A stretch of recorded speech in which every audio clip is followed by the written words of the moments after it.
La vez pasada, hermanos, ¿en qué nos quedamos? No es Pablo.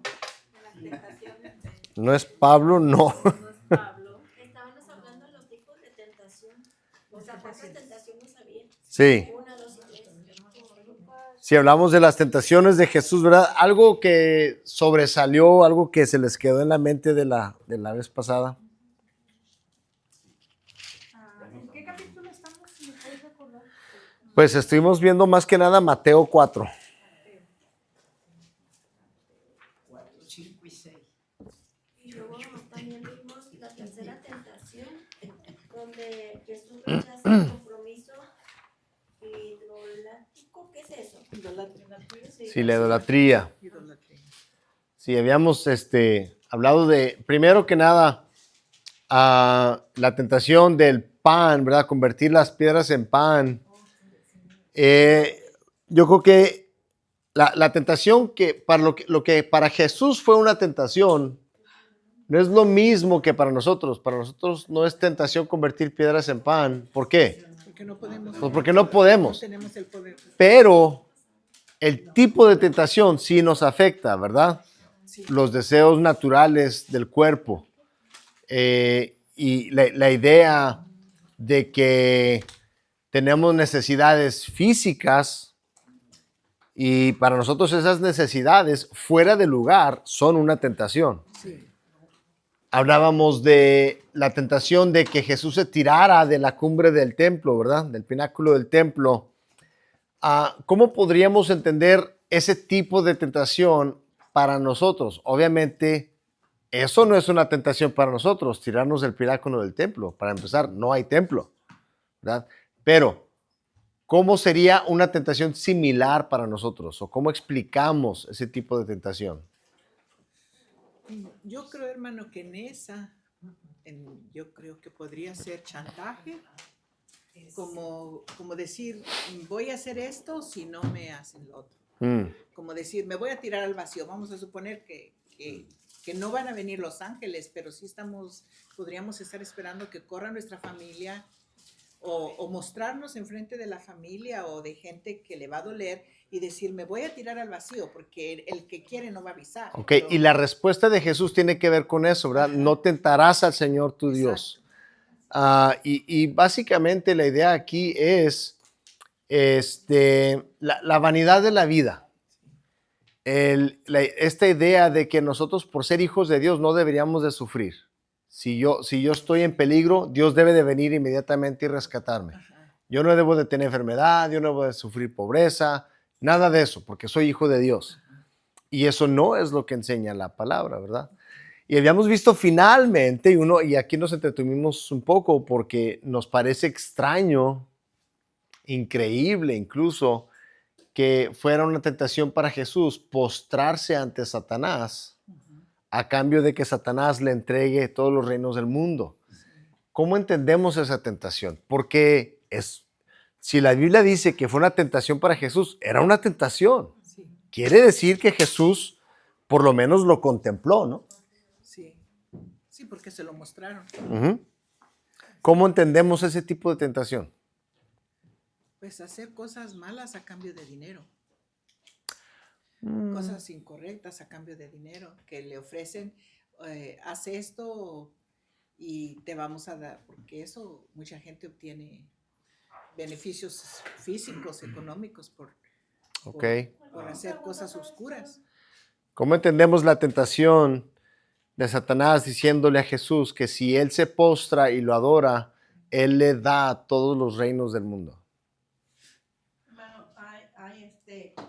he escuchado, no me postrarán, pero he escuchado que algunas personas poderosas, inclusive más en los artistas, se mira, que ellos se dedican a hacer algo, un ritual o un contrato con el enemigo, no sé, hacen un pacto, ¿verdad? Y entonces, a raíz de eso, pues les va bien. Hay muchos artistas, he escuchado que muchos artistas a eso se debe su fama, su poder,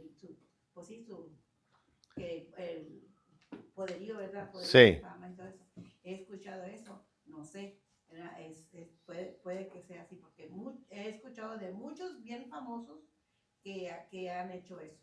Ok. Bueno, Roberto. En Génesis, cuando la serpiente le ofrece a Eva obtener sabiduría a través del fruto que Dios le había dicho que no tocase y que no comiese. Me pienso eso porque la sabiduría verdaderamente viene de Dios, no viene de Satanás, ni de hacer lo que ni no cumplir la voluntad del Padre. Igual el Hijo es increíble porque Él es dueño de todo. O sea, y ahorita el Padre está viendo porque tú me vas a dar esto para que yo no vaya y haga lo que voy a hacer, que era la cruz, ¿verdad? Es lo que Satanás está tratando de evitar. Darle todo para que él diga, no, pues mejor esto y no la cruz, que es el sacrificio que llevaba. Así que yo pienso que, ¿cómo lo puedo poner? Si algo me ofrece a alguien, algo que yo sé que me pertenece. Por ejemplo, yo sé que la vida eterna está en Cristo. Si me ofreciera la vida eterna a través de otra cosa, cuando yo sé que ya poniendo mi fe en Él, la tengo, como quiera. Sí. Algo así. La idea es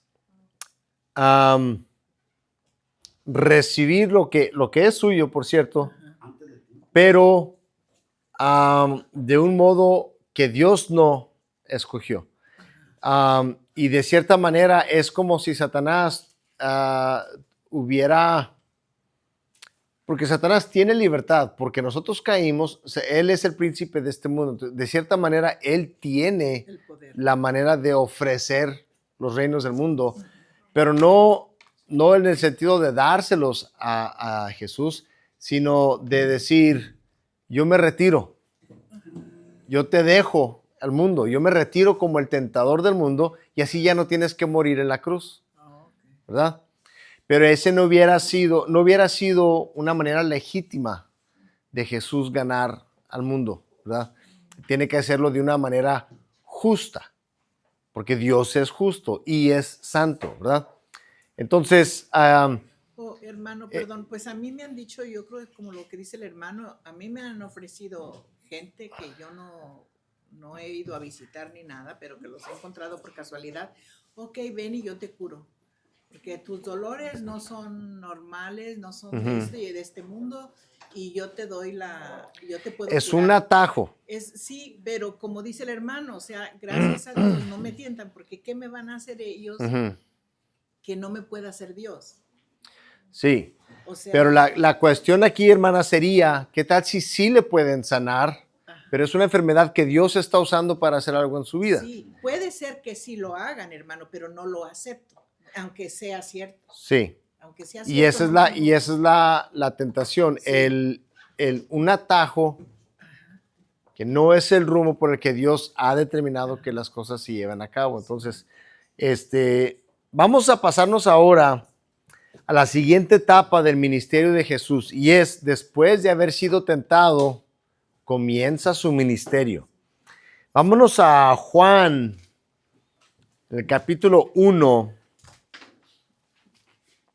y vamos a ver cómo Jesús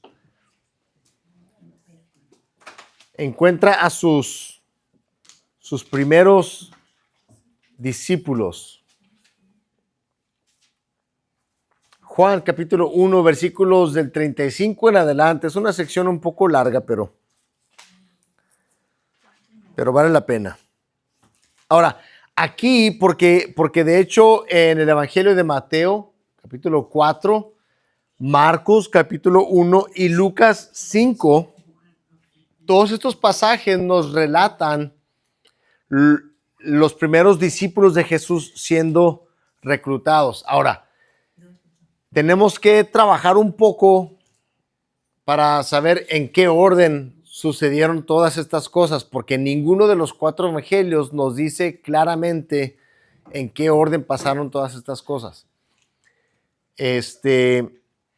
Vamos viendo qué podemos comprender de lo que dice el texto. Dice desde el versículo 35. El siguiente día otra vez estaba Juan, este es Juan el Bautista, y 2 de sus discípulos. Juan 1:35. Y mirando a Jesús que andaba por allí, dijo: he aquí el Cordero de Dios. Le oyeron hablar los 2 discípulos y siguieron a Jesús. Y volviéndose Jesús y viendo que le seguían, les dijo: ¿qué buscáis? Ellos le dijeron: Rabí, que traducido es maestro, ¿dónde moras? Les dijo: venid y ved.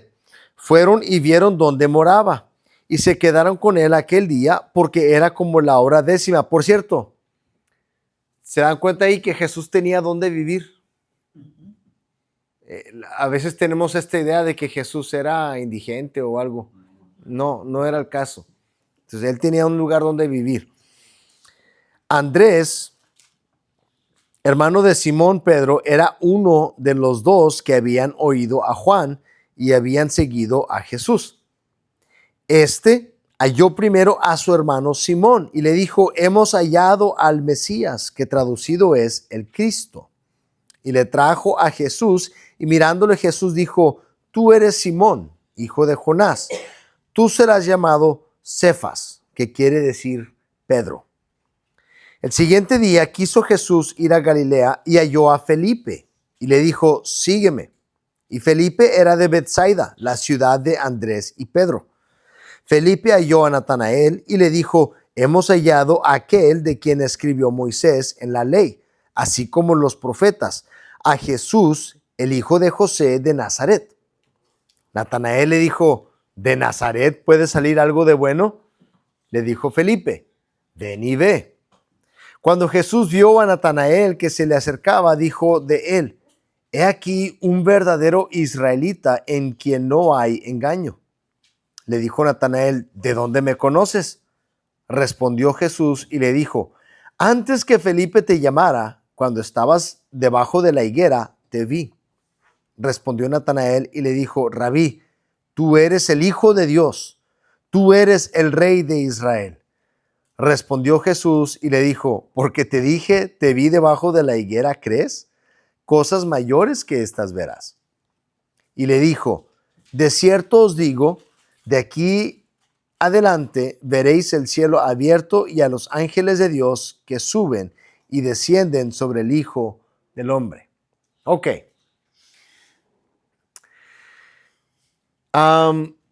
Vámonos con la primera escena, que todo esto empieza.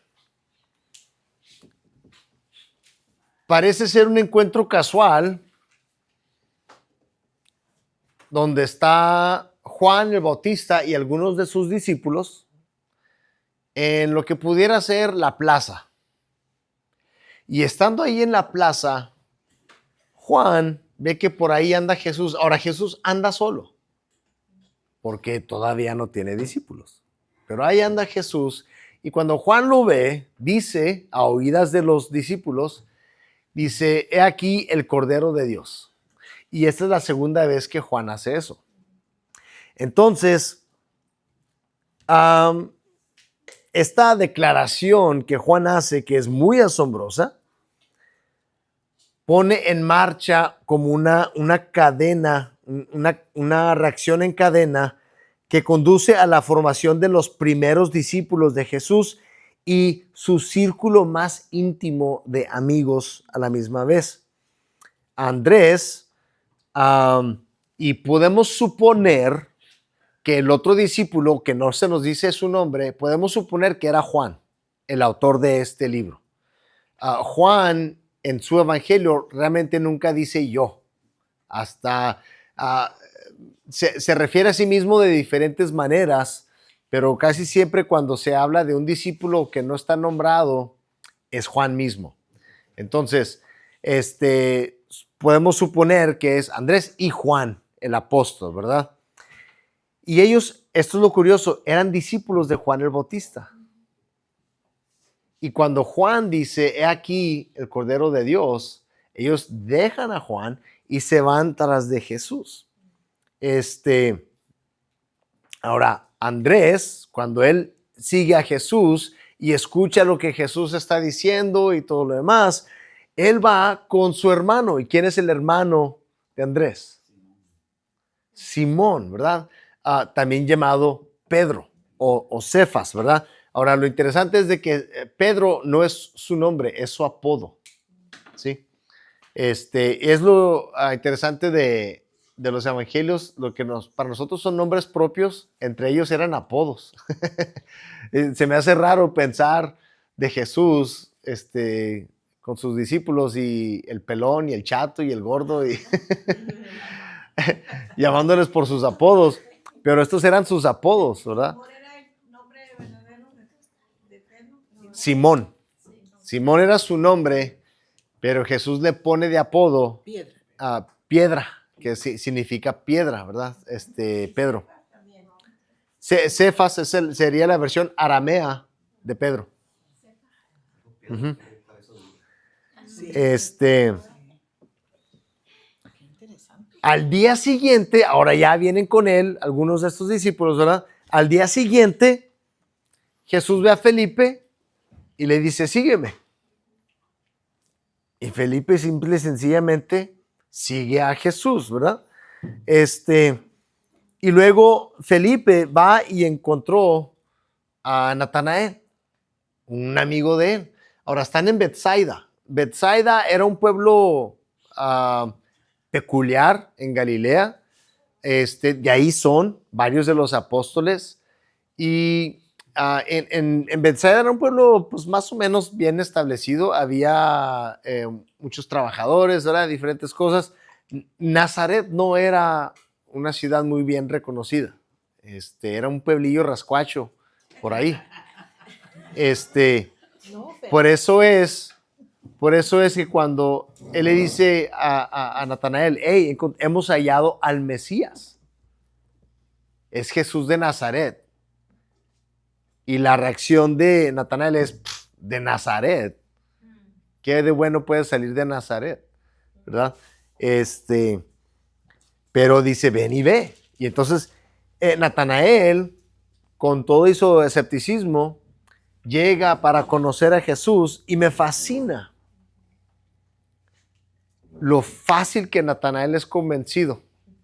Porque cuando Jesús lo ve, dice, aquí un verdadero israelita en quien no hay engaño. Y eso a Natanael, eso lo impresiona tanto que en ese mismo momento él declara que Jesús es el Rey y el Hijo de Dios. Y ahorita vamos a ver por qué es tan importante eso. También. Él viene siendo muy probablemente Bartolomé. Entonces, sí, otra vez, a veces son apodos y son nombres diferentes, y a veces se nos confunde. ¿Quién es? Pues es el mismo nombre, pero en otro idioma, o a veces es un apodo.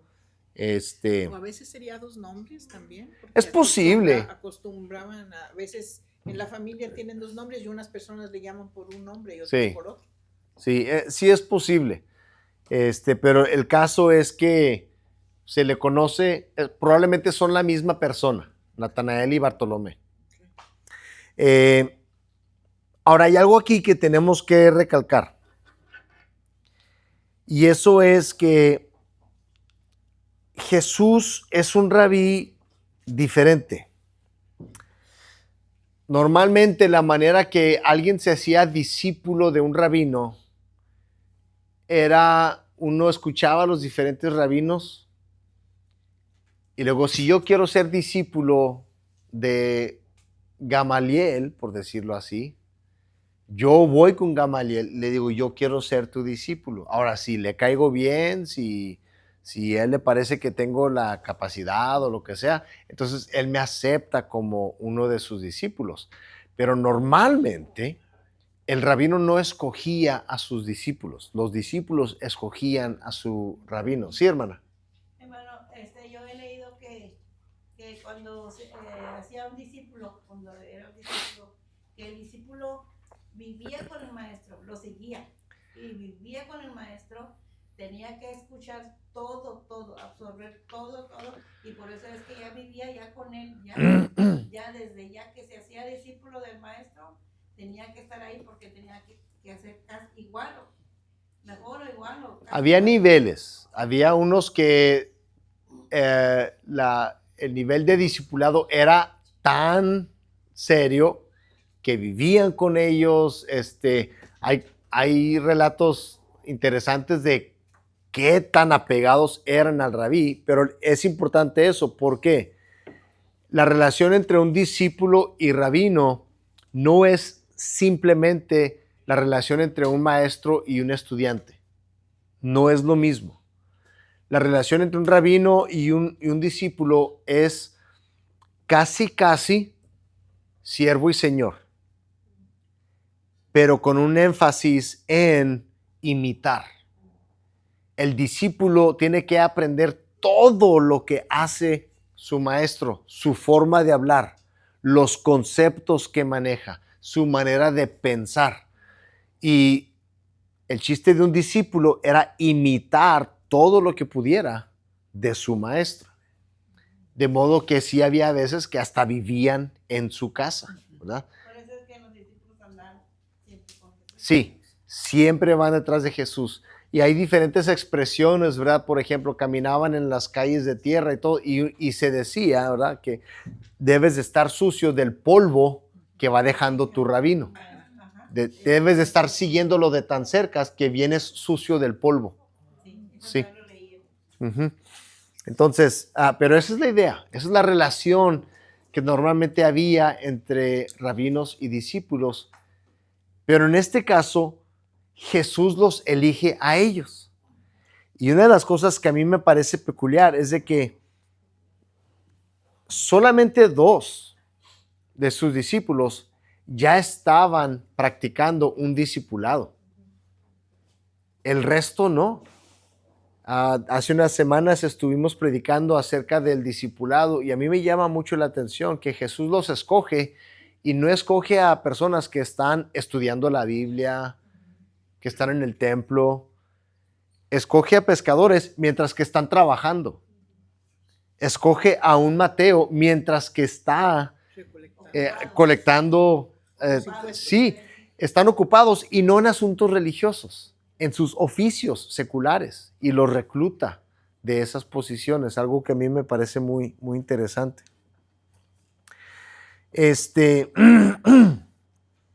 Pero sí, esta es una diferencia muy importante entre la enseñanza de Jesús y la de un rabino normal, el hecho de que él escogió a sus discípulos. Ahora, por lo general, los rabinos lo que hacían era que enseñaban sus interpretaciones de la Biblia. Eso era lo normal. Entonces, por ejemplo, con el asunto del divorcio, había 2 escuelas de pensamiento que eran las 2 corrientes importantes acerca del divorcio. Una era la escuela de Hillel. Y en la escuela de Hillel se enseñaba esto, y en la escuela de, no me acuerdo quién era el otro, pero la idea era que es esta mi interpretación de lo que dice la Biblia. Y los discípulos aprendían esa doctrina, esa forma de interpretar la Biblia. Jesús es diferente. Vámonos a Lucas, capítulo 14. Lucas 14, 25 al 27. Shammai. Hillel y Shammai.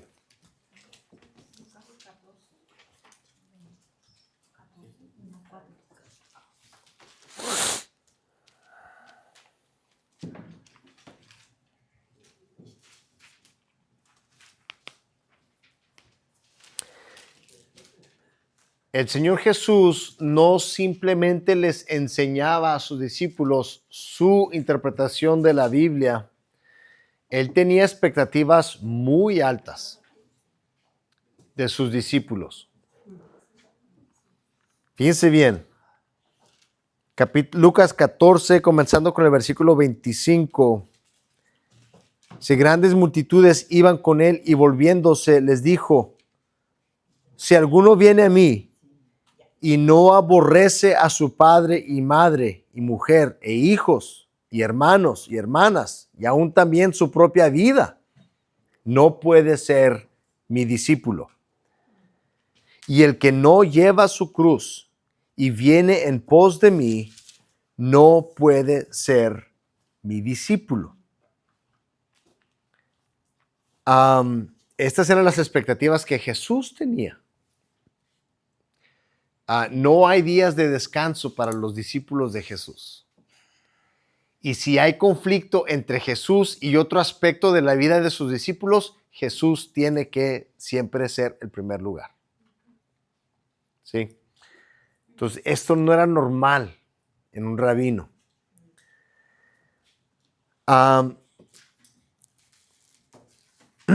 Vámonos a Mateo capítulo 5, versículo 21. Otra de las características peculiares de Jesús es de que él no promovía una interpretación de las Escrituras, ni seguía alguna tradición conocida. Mateo 5, 21. Sino que más bien Jesús viene como alguien diferente. Jesús viene como el portador de una revelación divina. No vamos a leer todo, nada más voy a leerles un ejemplo de esto. Capítulo 5, versículo 21. Esta frase que se repite muchas veces en el Sermón del Monte. Oísteis que fue dicho a los antiguos, no matarás, y cualquiera que matare será culpable de juicio. Pero fíjense bien lo que dice. Pero yo os digo. Ahora, esa expresión es una expresión muy fuerte. Y clara. Ustedes han escuchado que se dice esto, yo digo. Entonces quiere decir que él está hablando con su propia autoridad. De hecho, al final de todo eso, la gente se asombra porque decían, hemos oído a alguien que habla con autoridad, no como nuestros otros, los escribas y como nosotros, ¿verdad? Y no nada más eso. Además de su forma peculiar de enseñar, el Señor Jesús señala su ministerio como el fin de una era. Vámonos otra vez, ahora Mateo 4.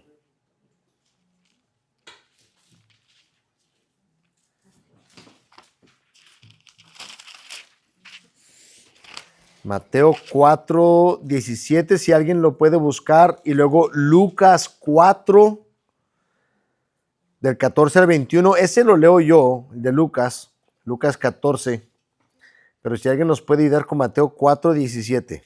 Desde entonces comenzó Jesús a predicar y a decir, arrepentíos porque el reino de los cielos se ha acercado. Ok, fíjense bien. Jesús no está diciendo arrepiéntanse porque la Biblia dice bla, bla, bla, bla, bla, bla, bla. Él está diciendo, él está compartiendo un mensaje escatológico. Él está diciendo, se ha acercado el reino de los cielos. Está hablando de un evento transformador. Está hablando de algo que la Escritura no está enseñando específicamente. Él está diciendo, esto se está cumpliendo, esto es un acontecimiento. Esta no es una interpretación bíblica. Ahora vámonos a Lucas capítulo 4. A partir del versículo 14. Dice, y Jesús volvió en el poder del Espíritu a Galilea, y se difundió su fama por toda la tierra de alrededor, y enseñaba en las sinagogas de ellos, y era glorificado por todos. Vino a Nazaret, donde se había criado, y en el día de reposo entró en la sinagoga, conforme a su costumbre, y se levantó a leer. Y se le dio el libro del profeta Isaías, y habiendo abierto el libro, halló el lugar donde estaba escrito: el Espíritu del Señor está sobre mí, por cuanto me ha ungido para dar buenas nuevas a los pobres. me ha enviado a sanar a los quebrantados de corazón, a pregonar libertad a los cautivos y vista a los ciegos, a poner en libertad a los oprimidos, a predicar el año agradable del Señor. Y enrollando el libro, lo dio al ministro y se sentó, y los ojos de todos en la sinagoga estaban fijos en él. Ahora, chéquense lo que sigue de aquí. Esto no es un rabino normal. Y comenzó a decirles: hoy se ha cumplido esta escritura delante de vosotros. En otras palabras, Jesús está diciendo: yo soy el cumplimiento de lo que escribió Isaías. Entonces, Jesús no es un rabino normal. Las implicaciones de su ministerio son mucho más grandes que la de cualquier rabino interpretando las escrituras. Más adelante, versículos, ahí mismo, versículos 42 al 44. Dice: cuando ya era de día, salió y se fue a un lugar desierto, y la gente le buscaba, y llegando a donde estaba, le detenían para que no se fuera de ellos. Pero él les dijo: es necesario que también a otras ciudades anuncie el evangelio del reino de Dios, porque para esto he sido enviado. Y predicaba en las sinagogas de Galilea. ¿Ok? Otra vez, es necesario que haga ¿qué? Que predique.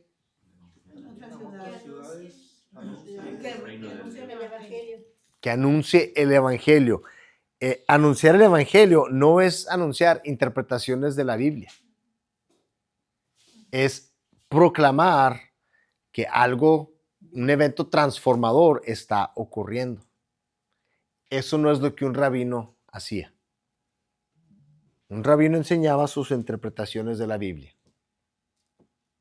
Jesús está diciendo: yo soy, yo soy la Biblia, yo soy el cumplimiento de la Biblia. Les estoy anunciando que el reino de los cielos se ha acercado y Él es ese reino incorporado, ¿sí? Me quiero detener ahí por lo pronto. No sé si alguien tenga alguna pregunta o comentario sobre Jesús reclutando a sus primeros discípulos. Hay algo bien interesante que usted dijo, cómo eran las personas o los discípulos, los discípulos que escogían a su maestro.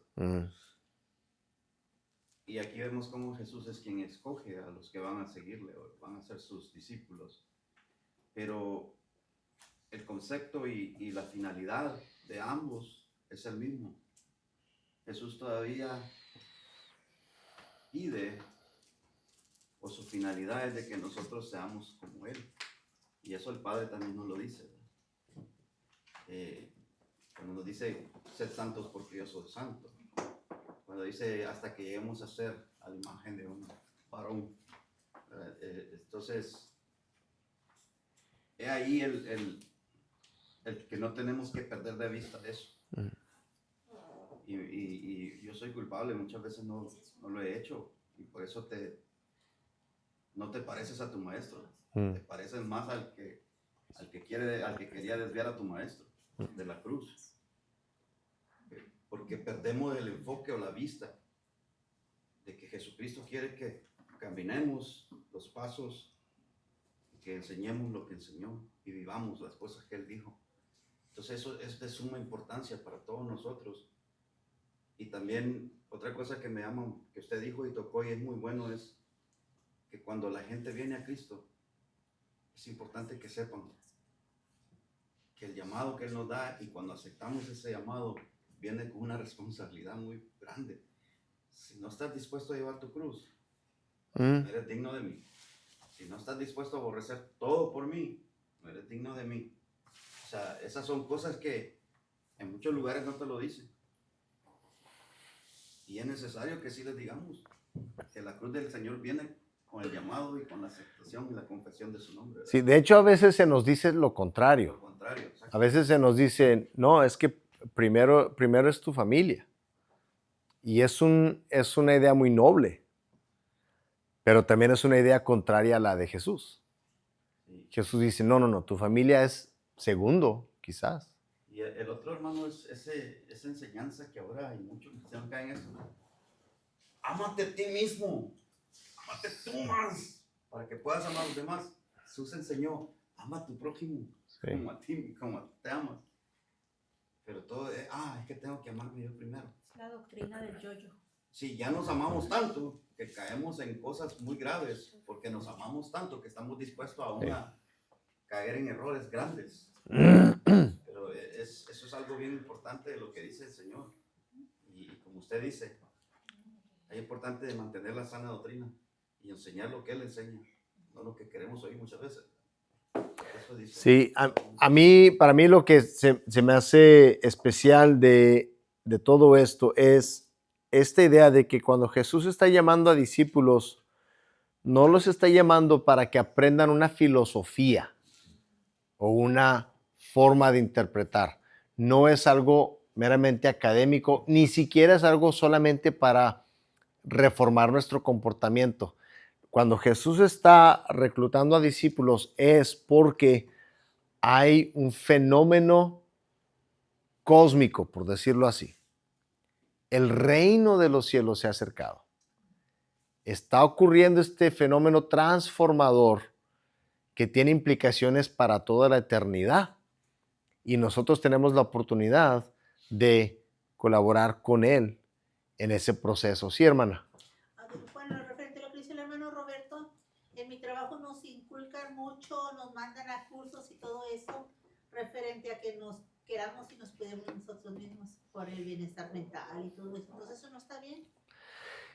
Lo que la Biblia da por hecho Ajá. que nos amamos a nosotros mismos. No es que no debemos amarnos. Pero la Biblia yo creo que no dice que se nos tiene que enseñar a amarnos. Ya nos amamos. O sea, dice como que nos cuidemos, que primero nosotros, que no somos egoístas, sino que nos tenemos que cuidar primero nosotros para poder cuidar a los demás. Sí. También para los demás. Sí, y tiene sentido el que no nada más me ame a mí mismo, sino que me trate como si me amo a mí mismo. Pero la Biblia siempre da por hecho que nos amamos. Por ejemplo, ese mandamiento, ama a tu prójimo. ¿Cómo amar a tu prójimo? Como te amas a ti mismo, ¿verdad? En el caso de esposos y esposas, ¿verdad? La Escritura dice, nadie desprecia su propia carne, sino que uno se cuida. Uno procura el bien para sí mismo, así debe hacerlo para la esposa. Entonces, no es que es malo amarnos, la Biblia simplemente da por hecho que ya nos amamos a nosotros mismos. Oye, hermana, ¿cómo explica? So cuando Jesús vino a sacar a sus discípulos, él todavía no hacía ningún tipo de milagro, no se conocía ni nada. Entonces, cuando dice que le habló a los discípulos, dejaron todo y inmediatamente lo siguieron. ¿Cómo fue eso? ¿Cuál es su explicación? Si un extraño viene y te dice, hey, sígueme. Muy buena pregunta. Por eso pienso que el orden de todas estas cosas tiene mucho que ver. Y yo creo, por ejemplo, si leemos en Mateo, los primeros discípulos son Pedro y Juan, o sea, los pescadores. Pero no necesariamente fue así. En Mateo, eso es lo que Mateo nos dice, pero yo pienso que lo que ocurrió en Juan, que acabamos de leer, eso ocurrió primero y después ocurrió la escena en la costa con los pescadores. ¿Y por qué es importante eso? Porque por el testimonio de Juan, los discípulos de Juan son los primeros que dicen, entonces Jesús es alguien a quien deberíamos de seguir. ¿Por qué? Mismo Juan dice, he aquí el Cordero de Dios que quita los pecados del mundo. Y Juan es el que da testimonio. Yo vi descender sobre él la paloma en forma de espíritu y Dios me había dicho que esa iba a ser la señal. Entonces, Juan ya tenía credibilidad con sus discípulos. Ellos escuchan eso y ellos van con Jesús y lo conocen. Y dicen, ¿dónde vives? Y dice, pues vengan y vean. Pasaron toda la tarde juntos. Jesús habla con ellos. Ellos quedan convencidos de que Él es el Mesías. Entonces, ¿qué hace Andrés? Va y le dice a su hermano. Ya encontramos al Mesías. Ahora, yo pienso que en ese momento quizás Pedro lo conoció, pero no lo siguió. Y me puedo imaginar que 1, 2, 3, 4, 5 días después es cuando Pedro está en su barco, llega Jesús y luego ahí lo recluta, ¿verdad? Y así se fue dando. Yo creo que se empezó a difundir la fama de Jesús en esa región. Por ejemplo, en el caso de Mateo. ¿Qué sabía Mateo de Jesús? ¿Por qué abandonó todo en el instante? Cuando Jesús le dijo, sígueme. ¿Sabía algo él ya de Jesús? Probablemente. Hermano, yo ahorita que habla usted de los esposos, en esta semana pasada encontré a una persona que dice que vivió no sé cuántos años, pero deben de haber sido bastantes años en su matrimonio, que se rompió toda relación emocional y física, obviamente, con su esposo, porque ella suponía que su esposo buscaba mujeres fuera del matrimonio. Y dijo que ella le dijo, si no te haces ciertos exámenes médicos, yo jamás te perdono. Y no se los hizo y nunca más volvieron a vivir como pareja. El señor murió del COVID y dice, era un infierno vivir esa situación, pero yo no iba a ceder. Y dice que ella le pidió perdón ahí, pero que él no le dijo nada. Entonces digo yo, ¿hasta dónde estaba más mal cada uno? Uf. Obviamente, hermana, para que un matrimonio haya llegado a ese grado, tiene que ser algo con raíces muy profundas. Sí, no me atrevo a opinar porque sí, o sea, una situación así seguramente tiene una historia muy larga. Okay. Sí.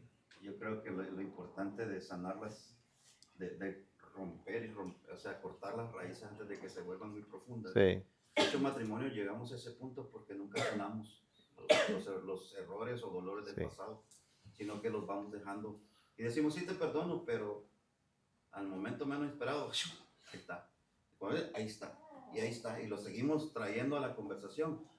Eso no ha sanado y no es bueno para el matrimonio porque se dice que te perdono, convivimos tranquilos un momento, pero al ratito explota. Sí. Y no, eso no. Yo de verdad le digo a alguien, si está en ese punto, es necesario sanar las heridas a tiempo antes de que ya no se pueda. Ella dice que era un infierno. Me imagino. Que era un infierno su vida, vivían bajo el mismo techo, pero no se soportaban